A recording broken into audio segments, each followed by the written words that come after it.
പ്രതിഫല വിവാദത്തിൽ ബാലചന്ദ്രൻ ചുള്ളിക്കാട് ഖേദം അറിയിച്ചെന്ന് സാഹിത്യ അക്കാദമി പ്രസിഡന്റ് കെ സച്ചിദാനന്ദൻ. അക്കാദമിക്കെതിരായി അല്ല, തന്റെ കുറിപ്പ് ദുർവ്യാഖ്യാനം ചെയ്തെന്നും ബാലചന്ദ്രൻ ചുള്ളിക്കാട് അറിയിച്ചെന്ന് കെ സച്ചിദാനന്ദൻ പറഞ്ഞു. അതിന് ശേഷം അതിന് പിന്നീട് സംസാരം നടന്നു. അപ്പോൾ ബാലൻ സോറി പറഞ്ഞു, ഞാൻ ഇങ്ങനെയൊന്നും ഉദ്ദേശിച്ചിരുന്നേ ഇല്ല, ഞാൻ ഉദ്ദേശിച്ചത് പൊതുവെ എഴുത്തുകാർക്ക് കൂടുതൽ പരിഗണന കിട്ടണമെന്ന് ആണ് ഉദ്ദേശിച്ചിരുന്നുള്ളൂ, അല്ലാതെ അക്കാദമിക്കെതിരായിട്ടോ മാഷ്ക്കെതിരായിട്ടോ. ബാലനെ എന്നെ സംബന്ധിച്ച് സഹോദരനെ പോലെയാണ്, എൻ്റെ കുടുംബക്കാർക്കൊക്കെ എല്ലാം അറിയാവുന്നതാണ്. അവിടെ വളർന്ന ഒരാളെന്ന് തന്നെ പറയാം എൻ്റെ ഇരിഞ്ഞാലക്കുടയൊക്കെയുള്ള വീട്ടിൽ.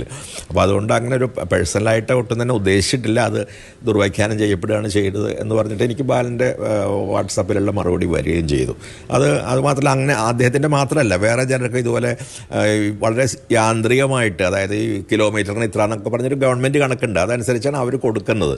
അപ്പോൾ ബാലൻ്റെ കേസിൽ അങ്ങനെയുള്ള ചില കേസുകളിൽ ചില എക്സെപ്ഷൻസ് അനുവദിക്കേണ്ട പ്രശ്നമുണ്ട്. കാരണം ബാലൻ 1 മണിക്കൂർ സംസാരിക്കുന്നത് 2 മണിക്കൂർ സംസാരിച്ചു, അത് കഴിഞ്ഞ് തീരെ വയ്യാതാവുകയൊക്കെ ചെയ്തു. അങ്ങനെയുള്ളൊരു വല്ലാത്തൊരു രോഗാവസ്ഥയാണ് വന്നത് പോലും. അപ്പോൾ അത് പരിഗണിച്ചിട്ട് ആ പ്രശ്നം പരിഹരിക്കാനായിട്ട് അക്കൗണ്ട് നമ്പർ ചോദിക്കുന്നുണ്ട്, അദ്ദേഹത്തിന് പണം അയക്കുന്നുണ്ട് കുറച്ച് കൂടുതലായിട്ട്.